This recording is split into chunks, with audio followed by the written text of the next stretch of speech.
ज्योतिष और जीवन में आपका स्वागत है।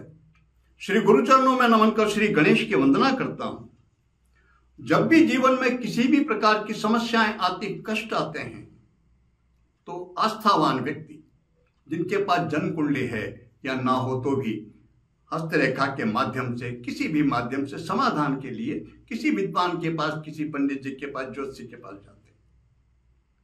और वहां जाने पर क्या होता है?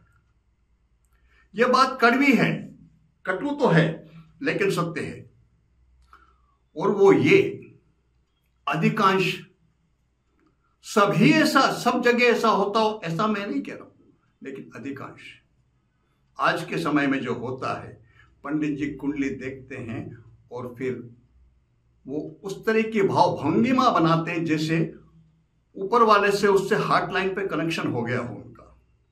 और फिर वो जो बोलते हैं, तीन में से एक, मान लीजिए किसी कन्या की कुंडली के लिए विवाह आदि प्रश्न है, या बालक युवक के लिए मंगल दोष है ही नहीं, मंगल योग होता, मांगलिक योग, उसके बारे में एक वीडियो बना चुका हूं मैं। दूसरा, काल सर्प दोष है इसमें बहुत भारी। और तीसरा, एक इसमें मुझे को वो पितृदोष वाला वो मामला गड़बड़ नजर आ रहा है। एक वो पितृदोष वो भी है। तीन दोष पंडित जी के ऊपर निर्भर करता है, तीनों बता दें, एक बता दें, दो बता दें। आज के वीडियो में चर्चा करते हैं हम काल सर्प दोष के ऊपर। कई व्यक्ति परेशान और दुखी इस बात से कि उनकी कुंडली में काल सर्प दोष है, और उस काल सर्प दोष के कारण जो परिणाम फल बताएं क्या क्या होगा, उसके कारण बहुत विचलित और चिंतित हैं वो। तो सबसे पहले ये समझ लेते हैं कि काल सर्प दोष होता क्या है। कई विद्वानों का कहना, काल सर्प नाम का कोई योग ही नहीं ज्योतिष में। वो एक विवाद का विषय, उस पर चर्चा नहीं करते अभी तो हम जो चर्चा होती है जिस दोष के कारण उस पर क्या है। या आप इधर देखें, यह मेष लग्न की काल पुरुष की कुंडली है, और इसमें मेष राशि में राहु विराजमान है, और उसके ठीक सामने नीचे तुला राशि पर केतु विराजमान है। तो राहु केतु ऐसे है, प्रत्येक कुंडली में, किसी भी कुंडली में आपको इस तरह से आमने सामने ही मिलेंगे। मान लीजिए कि चौथे स्थान में अर्थात कर्क राशि पर यदि राहु विराजमान है, तो फिर मकर राशि पे ठीक सामने केतु विराजमान होंगे। राहु केतु हमेशा सदैव सामने मिलेंगे। अब हम इसी कुंडली पर विचार करें। ये देखें, मेष लग्न काल पुरुष की कुंडली, यदि राहु और केतु को छोड़ के 9 ग्रहों में शेष 7 ग्रह बचते हैं, सातों ग्रह यदि मान लीजिए वो वृषभ से 2, 3, 4, 5, 6, वृषभ से लेकर कन्या इन राशियों में आ जाएं, या मीन से लेकर के और वृश्चिक अर्थात 12, 11, 10, 9, 8 इन राशियों में आ जाएं, तो काल सर्प योग बनता है। कई बार मेरे पास जो आते हैं कुंडलियां दिखाने, वो कहते हैं साहब पंडित जी ने काल सर्प योग बताया, इसमें साहब क्या उपाय क्या नहीं। यदि इन 7 ग्रहों में से एक भी ग्रह, चाहे वो कोई सा भी ग्रह हो, वो यदि इस भाग से जिधर शेष ग्रह, सारे ग्रह उससे निकल के दूसरी तरफ आ जाता है, तो काल सर्प योग भंग हो जाता है। लेकिन ऐसी स्थिति में अगर मान लो उनसे कह दिया जाए पंडित जैसे, पंडित जी इसमें ये तो चंद्र बाहर निकल गया या गुरु बाहर, कोई भी, तो पंडित जी कहते हैं कि एक ग्रह बाहर निकला है, इसलिए आंशिक काल सर्प तो बनता ही है। अब थोड़ा समझते हैं काल सर्प दोष कष्टकारक कैसे होता है, होता भी है या नहीं, और यदि होता है तो उसका समाधान क्या है। मैं अपने अनुभव की बात करता हूं, आपके अनुभव तो होंगे ही। जिनकी कुंडलियों में काल सर्प बताते हैं उनको तो अनुभव होगा ही इस बात का। कोई काल सर्प शांति के लिए त्र्यंबकेश्वर भेज देते हैं, कोई पुष्कर भेज देते हैं, कोई उज्जैन, कोई हरिद्वार। ये यात्राएं चलती रहती हैं, और वर्षों वर्षों इस तरह भटकने के बाद भी जो अनुभव मेरा है, जो मुझे लोगों ने मुझको तो वही बताते हैं जो जाके आए। समस्याएं जस की तस, मही की मही। कारण क्या है? फिर हम थोड़ा विवेक से काम लें। यदि बीमारी का, रोग का निदान ही सही नहीं हुआ, डायग्नोसिस बीमारी का वही गलत है, तो उपचार सही कैसे हो सकता है? तो सबसे पहले बीमारी को तो समझें कि बीमारी है क्या, फिर उपचार की बात करें। निदान सही हो गया तो उपचार सही करने में बहुत सहायता मिल जाएगी। राहु वो यहां से लेकर के यहां तक कटा हुआ सर है, वो किसका? राक्षस का, जिसने धोखे से अमृत पी लिया था। तो यहां से लेकर के यहां तक ये जो है, इसमें विशुद्धि चक्र आया, आज्ञा चक्र आया और सहस्त्रार। केतु के पास शेष 4 चक्र बचे। उसके पास मूलाधार है, स्वादिष्ठान है, मणिपुर है, अनाहत है। आध्यात्म, ज्योतिष, वास्तु, ये सब एक दूसरे से गुथे हुए, इनको अलग नहीं कर सकते।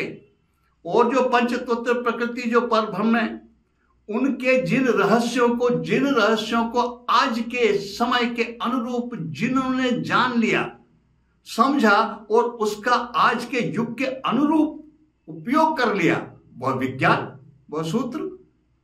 लेकिन कई सूत्रों तक आज भी आधुनिक वैज्ञानिक नहीं पहुंच पाए, प्रयासरत हैं उधर। तो ये जो यहां पर विशुद्धि और आज्ञा, 2 चक्र, और ये सर्वोच्च। और सर क्या है? सर प्रतीक होता है काय का? अहम भाव का, मैं का। वो पीड़ित कैसे करता है? विशुद्धि ये क्या है? वाणी, बोला जाता है, इससे क्या आज्ञा दी जाती, आदेश दिया जाता है, इससे बोल करके कुछ भी बोला जाता है।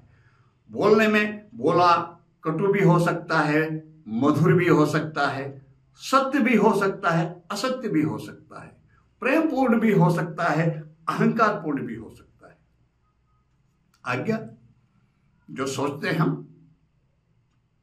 हम अपना, किसी का भी, सबका हित भी सोच सकते हैं, अहित भी सोच सकते हैं। सर्वोच्च कल्पना पहुंचने की क्या, 100 तक शिखर पर पहुंच करके क्या करना चाहते हैं? शासन विश्व के ऊपर, और एक सर्वोच्च स्थान पर पहुंच करके हित करना सबका, दोनों सोच सकते हैं। ज्ञान काय से प्राप्त होता? प्रकाश से। दिखाई देता स्पष्ट तो ज्ञान प्राप्त होता है। और सूर्य, मणिपुर चक्र, वो नहीं है राहु के पास। अनाहत हृदय, भावनाएं जहां से, वो नहीं है राहु के पास। राहु विशुद्ध, केवल बोलना है, निर्धारित करना है कि मुझे क्या चाहिए, उसके लिए आदेश देना है, और सर्वोच्च, बस यही। तो जब किसी भी कुंडली में, किसी भी जातक की कुंडली में यदि सारे ग्रह राहु के मुख की तरफ आएंगे, राहु और केतु वक्र चलते हैं, शेष ग्रह वो मार्गी होते, सूर्य और चक्र सदैव मार्गी होते हैं, शेष ग्रह मार्गी भी होते हैं, वक्री भी होते रहते हैं। और राहु और केतु ऐसे ग्रह हैं जो सदैव वक्री ही चलते हैं। वो मेष से मीन पर, मीन से कुंभ पर, कुंभ से मकर पर, मकर से धनु पर, अर्थात वो 1 से आएंगे 12 पर, 12 से आएंगे 11 पर, 11 से आएंगे 10 पर, 10 से 9 पर। इस तरह से इनकी गति वक्र होती, उल्टी होती है। तो जब सारे ग्रह राहु के मुख की तरफ हों, जैसे ये कुंडली है, राहु विराजमान है मेष राशि में, और सारे ग्रह 12 से लेकर के 8 के अंकों में आ जाएं साथ, तो काल सर्प बनता है। फिर वो प्रभावित कैसे करते हैं? पहला ग्रह सूर्य। सूर्य किसके कारक हैं? सूर्य कारक हैं प्रकाश के, राजपक्ष के, स्वाभिमान के, पिता के, इन सब के कारक हैं वो। और वही जब कलुषित हो जाए, ग्रसित हो जाए राहु से, राजपक्ष जब अहंकार में आ जाए, तो क्या होता है स्पष्ट करने की आवश्यकता नहीं। यदि स्वाभिमान की स्थिति वह अभिमान में परिवर्तित हो जाए, तो क्या होता है हम समझ सकते हैं। तो जब ये जो गुण हैं सूर्य के, प्रकाश वही अंधकार में तब्दील हो जाए, जो सत्य है उसको देखकर भी अनदेखा कोई करे तो क्या होगा, हम कल्पना कर सकते हैं। चंद्रमा वो मन के कारक हैं, भावनाओं के कारक हैं। भावनाएं ही कलुषित हो जाएं, मन ही कलुषित हो जाए तो सोचिए क्या होगा, हम समझ सकते हैं। मंगल कारक है ऊर्जा के, मंगल कारक स्त्रियों में काम भाव पुरुषों में शुक्र से प्रतिनिधित्व होता है और स्त्रियों में वो मंगल से प्रतिनिधित्व होता है। और वो यदि राहु से पीड़ित हो जाए, स्त्रियों का काम भाव यदि राहु से पीड़ित हो तो क्या होगा, हम समझ सकते हैं। शुक्र काम सुख का कारक है, दोनों में, स्त्री और पुरुष दोनों में। वो यदि राहु से पीड़ित हो जाए तो क्या हो सकता है, क्या होता है, समझा जा सकता है। गुरु कारक काय के, गुरु कारक है ज्ञान के। गुरु सबका हित चाहते, शुभ चिंतक गुरु। और वही जब राहु से पीड़ित हो जाए शुभता नष्ट हो जाती है। ज्ञान में जब छल कपट मिश्रित हो जाए तो क्या होता है, हम देख रहे हैं आज के समय में ऐसा नजारे बहुत नजर आते हैं। जब गुरु छल कपट से मिश्रित होता है तो शनि कारक है श्रम के, परिश्रम के, उसमें जब छल कपट हो जाए मिश्रित तो व्यक्ति अपने ही काम में बेईमानी करता है, छल करता है। अब ये जब व्यक्ति के जीवन में प्रभावी हो जाएंगे, आज नहीं तो कल और कल नहीं तो परसों, उसके परिणाम तो निश्चित रूप से नेगेटिव, नकारात्मक आएंगे ही आएंगे। और राहु कारक होते हैं पूर्व जन्म के कर्मों के, इसी जन्म के नहीं। तो स्वाध्याय का अर्थ क्या होता है, स्वाध्याय का अर्थ होता है स्वयं का अध्ययन। हम करके देखें थोड़ा सा, बिल्कुल विशुद्ध ईमानदारी से, क्या ऐसा प्रभाव हमारे जो भी ग्रह जिस भी तरह से उसमें यदि कुछ है आचरण में ऐसा, तो हमें उसको परिमार्जित करना है, उसे शुद्ध करना है। यदि वो शुद्धता हुई तो ये काल सर्प दोष शमन की प्रक्रिया प्रारंभ हो जाएगी। कई बार पूर्व जन्मों के वो जब इस जन्म में महादशा प्रत्यंतर दशा आती है, राहु जिस भाव में स्थित है उस भाव से संबंधित फिर उन कर्मों को वो उजागर करके जीवन में कष्ट की अवस्था बनाते हैं। ऐसी अवस्था में क्या करें, बहुत सीधा सा उपचार है, सीधा सी बात। राहु का स्वयं का उनका मंत्र ओम भ्रांग भ्रींग भ्रौंग स राहवे नमः, इसका नियमित जप किया जाना चाहिए। राहु उनका रंग है काला। जिनकी कुंडलियों में काल सर्प योग, काल सर्प दोष बनता है, उन्हें काले रंग के वस्त्र विष के समान है, नहीं पहनने चाहिए। राहु वैसे ही कष्टकर हो रहे हैं। काले रंग के वस्त्र उस राहु को और बल प्रदान करेंगे और वो कष्ट की अवस्था को और बढ़ा देंगे। कई बार विद्वान जन ऐसी अवस्था में गोमेद का परामर्श दे देते हैं, भूलकर भी नहीं पहनना चाहिए, वो वैसे ही कष्टकर है। गोमेद धारण करेंगे, वो राहु के इन प्रभावों में और वृद्धि कर देगा, इसलिए गोमेद नहीं पहना जाना चाहिए। दूसरा, आप निकलते देखते होंगे, कई बार आपको सड़क पे कुछ ऐसे व्यक्ति नजर आते होंगे जिनको देखो तो ऐसा दाढ़ी बड़ी हुई, बाल बड़े हुए, बाल उलझ रहे हैं आपस में। उनकी शान शक्ल को देखते लगता है कि इनको तो नहाए हुए भी महीनों गुजर गए। वस्त्र तेल में, मिट्टी में, धूल धूसरित हो रहे हैं। पास में जो कपड़े थैला वगैरह उसकी स्थिति खराब। बहुत ऐसी कंडीशन स्थिति में आपको कुछ व्यक्ति नजर आ जाएंगे चलते हुए। वो राहु से पूर्ण रूप से प्रभावित हो, कह सकते हैं एक तरह से राहु का ही प्रतिनिधित्व कर रहे हैं। राहु अपनी पूरी क्षमता से प्रकट हो गया उस व्यक्ति के ऊपर, पूर्ण रूप से प्रभावित हैं।